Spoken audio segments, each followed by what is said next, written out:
There are things in this world that no photograph quite captures. Not because the cameras are not good enough, but because the experience of being there, standing in the cold dark with your breath misting in the air and the sky alive above you, is something that happens in the body as much as in the eyes. It is felt in the chest, in the skin, in some part of the mind that does not deal in words. The Northern Lights are one of those things. If you have ever seen them, you will know what I mean. That first moment when the sky begins to shift, when what seemed like a faint smear of cloud suddenly brightens, takes on color, begins to move. Green at first, usually, a pale, cool green. And then it moves, ripples, folds across the sky like a curtain stirred by an unfelt wind. And then, if you are fortunate, the green deepens, brightens, and at the edges, colors you did not expect. Violet, pink, a deep arterial red at the very top, so rare that many people who have watched auroras their whole lives have never seen it. People who see them for the first time often go very quiet. They stand and look upward and forget for a little while whatever else was occupying their minds. There is something about them that reaches past the rational mind and touches something older, something that does not need to understand in order to be moved.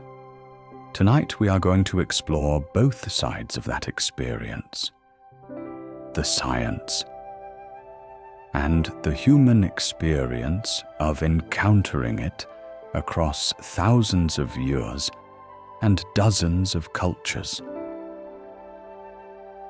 So let yourself settle. Let your breathing slow.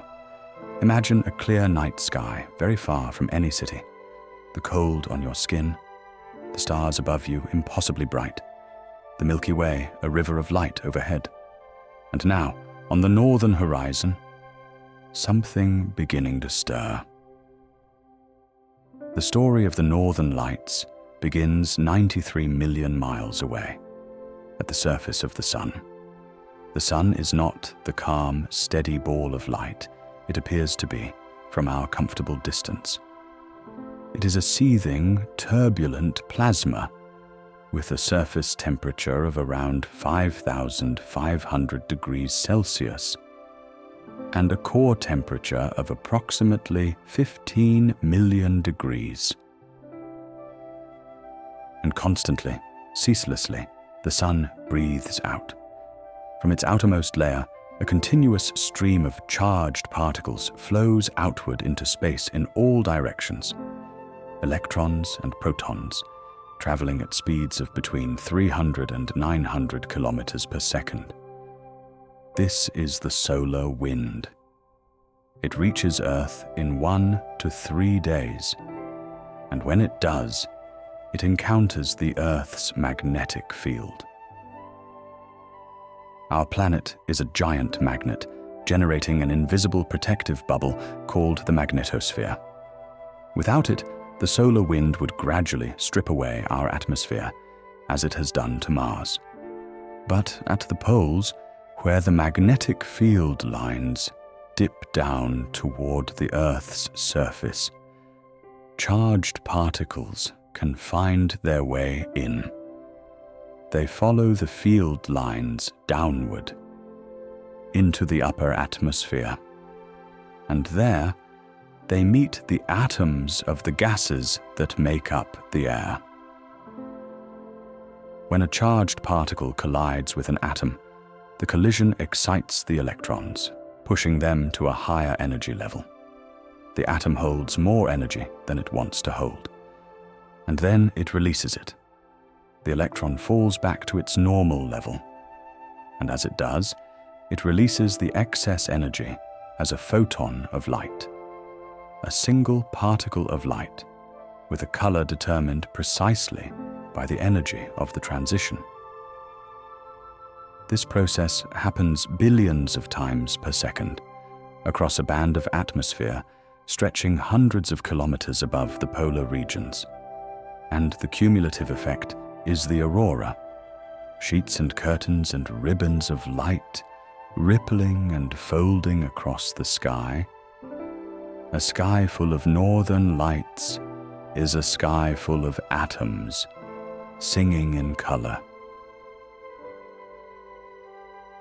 The most common color, the vivid green, is produced by oxygen atoms at altitudes of roughly 100 to 150 kilometers. At higher altitudes, oxygen produces the rare deep red. Nitrogen contributes blues and purples at the margins. All of it adding up to something that looks, from the ground, like nothing so much as magic. During major solar storms, the aurora can be visible far further from the poles than usual. In 1859, the Carrington event struck the Earth with such force that telegraph systems across Europe and North America failed. And the aurora was visible across most of the planet. A storm of that magnitude today would cause damage to our infrastructure on a scale difficult to fully imagine. The northern lights are formally known as the aurora borealis, but there is a southern equivalent. The aurora australis appears over Antarctica with precisely the same physical processes, often simultaneously with the northern display, mirror images dancing together across the poles of our planet. Almost no one sees the southern lights, a light show of extraordinary scale, in the dark over an empty ocean, with almost no one to see it. The universe does not perform for audiences. For most of human history, the northern lights had no scientific explanation. They were simply there, moving with a fluidity that seemed almost alive. For the Norse peoples, they were sometimes the Bifrost, the shimmering bridge to the realm of the gods. Sometimes the armor of the Valkyries, flashing across the sky as they rode. For the Inuit, the spirits of the dead at play. In Finland, a great cosmic fox running across the sky, its tail brushing sparks from the mountain tops.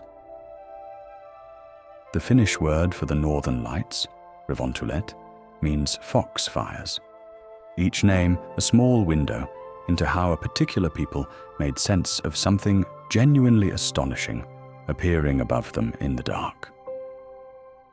Earth is not the only place where auroras occur. Jupiter has auroras 20,000 times more powerful than Earth's.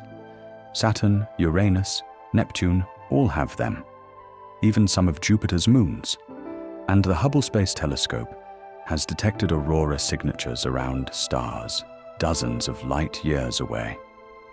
The northern lights are one small, particularly beautiful instance of something the cosmos does all the time, everywhere. Does knowing how the northern lights work make them less wonderful? The physicist Richard Feynman argued that understanding the science of something does not diminish its beauty. It adds to it.